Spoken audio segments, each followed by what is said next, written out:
얼마 전에 한 분이 댓글에 이런 질문을 주셨습니다. 목사님, 두 가지 궁금한 점이 있어서 여쭙습니다. 첫째는 아담과 하와가 선악과를 따먹고 죄를 지었다고 하는데 이 죄에 대한 책임이 우리에게도 있나요? 아니면 죄의 책임은 없고 죄의 결과만 우리에게 있는 것인지요?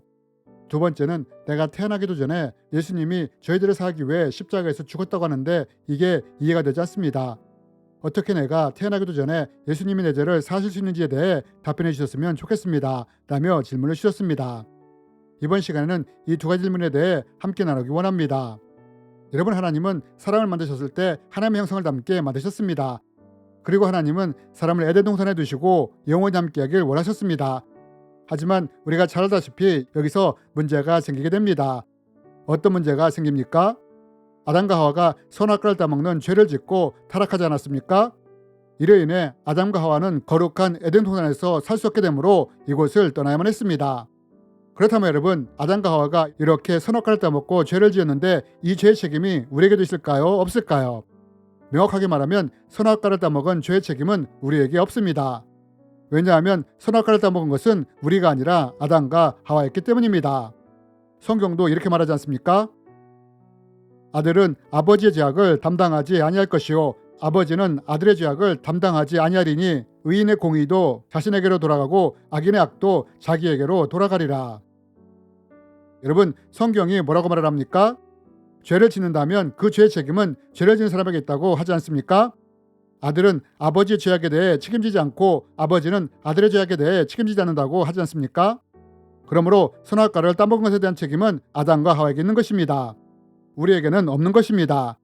그러나 죄의 책임의 문제는 이렇게 분명히 말할 수 있지만 죄로 인한 결과에 대해서는 어떻게 쉽게 단정지어서 말할 수가 없다는 것입니다.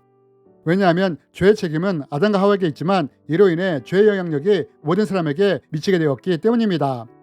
이 죄의 결과로 모든 사람이 이 원죄의 영향력 아래 놓이게 된 것입니다. 하나님은 사람을 하나님의 형상을 닮도록 창조하셨는데 죄로 인해 우리의 형상이 죄성을 가진 아담의 형상을 닮게 된 것입니다. 이래서 선악과를 따먹은 죄에 대한 책임은 우리에게 없을지라도 이로 인해 우리가 죄의 본성과 죄의 영향력 아래 놓이게 되었으므로 이 죄로부터 죄사함을 받아야만 구원을 받을 수 있게 된 것입니다. 그래서 하나님이 구약과 신약을 통해 죄사함을 받을 수 있는 방법을 계시해 주신 것입니다. 구약에서는 동물 제사를 통해 어떻게 죄사함을 받는지 계시해 주셨고 신약에서는 어떻게 예수님을 통해 죄사함을 받을 수 있는지에 대해 계시해 주신 것입니다. 그런데 한 분이 궁금한 것에 대해 이렇게 물으신 것입니다. 예수님이 내가 태어나기도 전에 내 죄를 사하기 위해 죽으셨다고 하는데 어떻게 내가 태어나기도 전에 예수님이 내 죄를 사하실 수 있느냐고 말입니다. 그렇다면 여러분, 이번 말씀처럼 예수님은 이미 2000년 전에 죽으셨는데 어떻게 이런 예수님이 우리의 죄를 사는 것이 가능할까요? 이제부터 이에 대해 함께 나누기 원합니다. 여러분, 우리가 이것에 대해 이해하려면 먼저 알아야 할 것이 있습니다. 그것은 우리의 죄가 어떻게 사해지는지에 대한 죄사함의 원리를 알아야 한다는 것입니다. 여러분, 성경에 보면 구약과 신약을 통해 우리는 죄사함에 대한 일관된 원칙이 있습니다. 그것이 무엇이냐? 그것은 성경의 죄사함의 원칙은 피 흘림이 없으면 죄사함도 없다는 것입니다. 만약 누군가 죄를 지었다면 이 죄를 사함받기 위해서는 반드시 누군가가 이 죄를 대신하여 죽어야 한다는 것입니다. 죄의 싹은 사망이므로 내 죄를 해결하지 않고 그냥 두면 사망과 함께 지옥에서 영벌을 받게 되므로 이렇게 되지 않기 위해 내 죄를 사할 다른 존재가 필요한 것입니다. 그래서 구약시대에는 자신의 죄를 대신하여 양과 같은 제물이 대속제물로 죽은 것입니다. 이렇듯 내 죄를 대신하여 누군가 피를 흘렸을 때 죄사함을 받게 되는 것입니다. 그런데 이 죄사함의 원리는 신약시대에도 동일하게 적용된다는 것입니다. 단 차이가 있다면 구약시대에는 죄값을 치르기 위해 동물이 제물로 드려졌다면 신약에서는 어린 양이신 예수님이 직접 제물이 되셨다는 것입니다. 예수님이 우리 죄를 대신하여 십자가에서 대속제물이 되어 피 흘려 죽으신 것입니다. 그래서 신약시대에는 구약시대처럼 동물 제사를 통해 죄사함을 받는 것이 아니라 예수님을 믿을 때 죄사함을 받게 되는 것입니다. 우리는 그리스도 안에서 그의 은혜의 풍성함에 따라 그의 피로 말미암아 속량 곧 죄사함을 받았느니라. 그렇다면 여러분, 성경은 우리가 예수님의 피로 죄사함을 받았다고 하는데 태어나지도 않은 나의 죄를 예수님이 어떻게 대속했다는 걸까요? 여러분, 우리가 이것을 알려면 유념해야 할 것이 하나 있습니다. 그것이 무엇이냐? 그것은 예수님이 우리가 태어나기 전에 이미 우리의 죄를 사하기 위해 죽으셨다고 하는데 이랬다고 해서 우리의 죄가 자동적으로 사함을 받게 되는 것이 아니라는 것입니다. 그럼 우리가 어떻게 2000년 전에 죽으신 이런 예수님을 통해 죄사함을 받을 수 있느냐? 예수님이 우리 죄를 사하기 위해 죽었다고 자동적으로 죄사함을 받는 것이 아니라 예수님이 나의 죄를 사하기 위해 제물 되어 십자가에서 피 흘려 죽었다는 것을 믿고 고백할 때 이 믿음의 통로를 통해 우리가 죄사함을 받게 되는 것입니다. 즉 우리가 예수님이 내 죄를 대신하여 제물 되어 죽었다는 것을 믿을 때 이 믿음대로 내 죄가 예수님께 전가되면서 보혈인 예수님의 거룩한 피가 우리 죄를 씻음으로 우리가 죄사함을 받게 되는 것입니다.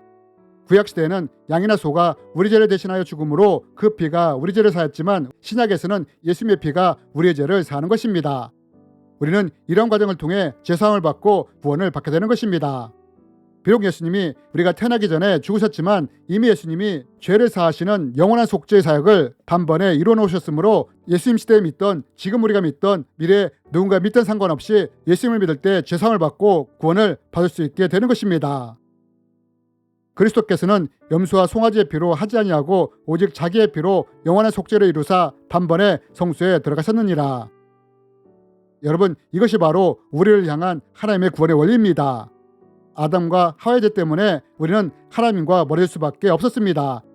하지만 하나님은 이런 우리를 그냥 두시지 않고 구원하기로 작정하신 것입니다.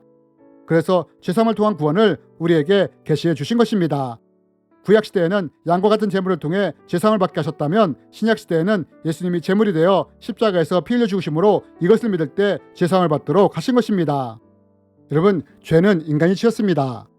아담과 하와가 죄를 지음으로 이 원죄의 영향력으로 모든 사람이 죄의 영향력 아래 놓이게 되었습니다. 그러나 하나님은 우리가 죄 아래 있을지라도 여전히 우리를 사랑하시기에 이 땅에 예수님을 보내 우리 죄를 대신 지고 제물되어 십자가에서 피 흘려 죽게 하신 것입니다. 그리고 이것을 통해 영원한 속죄를 이루심으로 예수님 시대 때나 지금이나 미래의 어느 누구라도 예수님을 믿는다면 이 믿음을 통해 죄사함을 받고 구원을 받게 되는 것입니다. 하나님이 우리를 너무나 사랑하시기에 이렇게 예수님을 통해 과거에도 현재에도 미래에도 구원을 받게 하시는 것입니다. 우리가 아직 죄인되었을 때에 그리스도께서 우리를 위하여 죽으심으로 하나님께서 우리에 대한 자기 사랑을 확증하셨느니라.